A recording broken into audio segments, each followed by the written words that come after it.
श्रीमती विप्लव ठाकुर जी। माननीय उपाध्यक्ष जी धन्यवाद।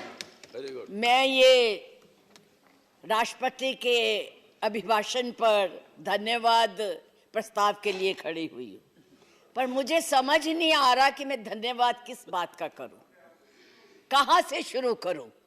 मुझे लगता है, आप अब चुप रहिए, मुझे लगता है बैठकर इंटरवेन न करें आप। मुझे लगता है कि एक कुशल गृहिणी अपना ट्रंक उसको पेंट करके अपनी पुरानी चीजें उसमें डाल देती है, यही इस अभिभाषण में है। कुछ नया नहीं है, वही उज्ज्वला है, वही दीनदयाल है, और वही पे जो है मिशन की बातें हो रही हैं। बेरोजगारी की कोई बात नहीं है, महंगाई की कोई बात नहीं है, क्योंकि इनको उसकी चिंता ही नहीं है। ये नौजवानों के लिए कुछ करना ही नहीं चाहते। आज विद्यार्थी जो पूरे देश में झंडा लेके खड़े हैं, उनको अपने भविष्य का फिक्र है कि हम डिग्री तो ले लेंगे पर नौकरियां कहां से लाएंगे, क्योंकि इस अभिभाषण में उसका कोई जिक्र ही नहीं है। ये अभिभाषण ऐसे लगता है जैसे मुंगरी लाल के सपने दिखाए जा रहे हैं। मुंगरी लाल के 2014 में भी दिखाए थे, अभी भी दिखाए रहे हैं। अभी राणा जी बोल के गए, राणे कि जी कांग्रेस भी मैनिफेस्टो देती थी, हमने करके दिखाया है। आज अगर आप गरीबी की रेखा से नीचे देखें तो लोगों का हुआ है। अरे आज यहाँ बैठे हुए हो, हवाई जहाजों में चलते हो और उनमें चलते हो, किसने दिए, किसने बनाए? आज स्कूल कॉलेज यूनिवर्सिटी किसने बनाए? आईआईटी किसने बनाई? एमएमटी किसने बनाई? जिसमें आज आप दिखाई दे रहे हो। क्या किया है 6 साल में?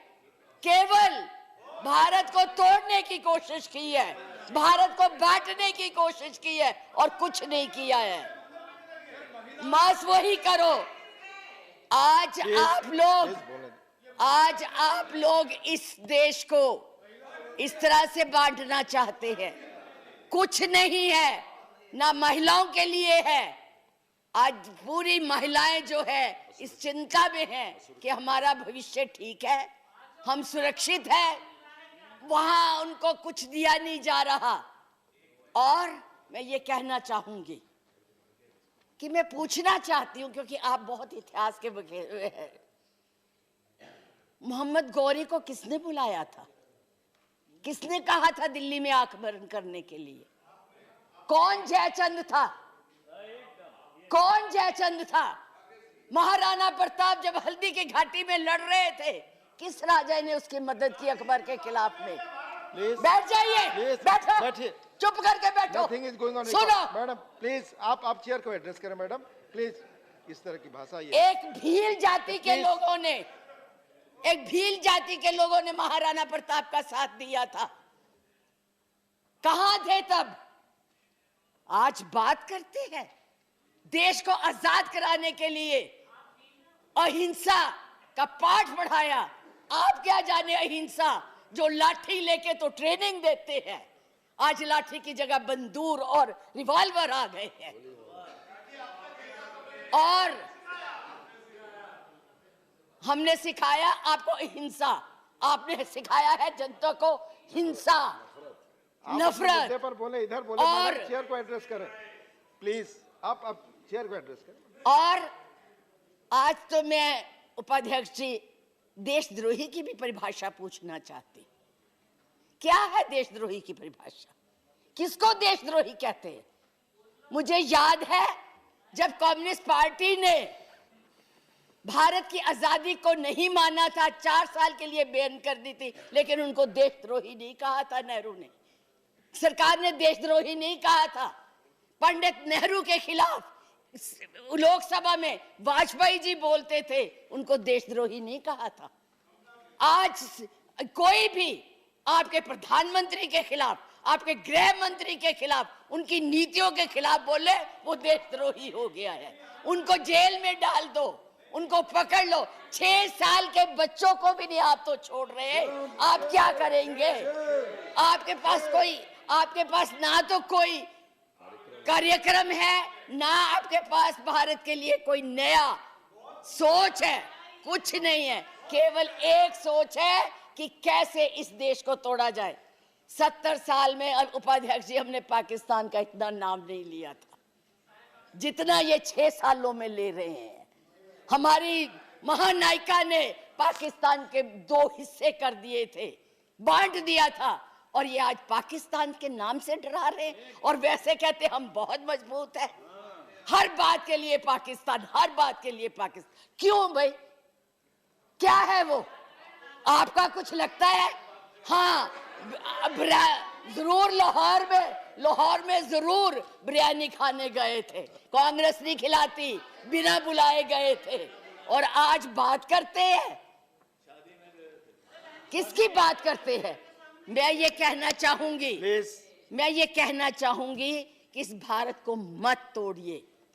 बड़ी मुश्किल से पटेल, नेहरू ने इकट्ठा किया है, आप तोड़ रहे हैं। आप नहीं कहते हैं, आप तोड़ रहे हैं, इसका विभाजन कर रहे हैं, लोगों को बांट रहे हैं। मैडम, आप चेयर को एड्रेस करें, आपस में चर्चा ना करें। मैं उनको एड्रेस ही नहीं करती जी, मैं उनको समझती कुछ नहीं हूँ, वो है ही कुछ नहीं, जिनको बोलने की समझ नहीं है उनसे क्या बात करनी है। मैं तो ये कह रही हूँ कि इस देश को मत बांटिए, इस देश के टुकड़े मत कीजिए, नफरत मत फैलाइए। बहन जी चुप रहिए, अपनी बारी में बोल लेना जो बोलना होगा, अब चुप करके बैठी रहिए प्लीज। अब देश के टुकड़े मत कीजिए। आज जो हम इस स्थिति, आपका इसी सीए ने, आज जो आपका एक ही देश था, पाकिस्तान आपसे नाराज, चाइना आपको कुछ नहीं समझता, नेपाल भी आपसे खफा हो गया है, और बांग्लादेश था जिसको भी आपने इस सीएए से नाराज कर दिया है। आज वो भी सोच रहे, उसके 4 मंत्रियों ने अपना प्रोग्राम कैंसिल किया, एक उसमें कि इस देश में ऐसी बातें हो रही है। इतना ज्यादा आप कहते हैं कि यूरोपियन यूनियन को हक नहीं है बोलने का, प्रस्ताव लाने का, तो उनके एमपी क्यों ले आए थे? उनको कश्मीर क्यों ले गए थे?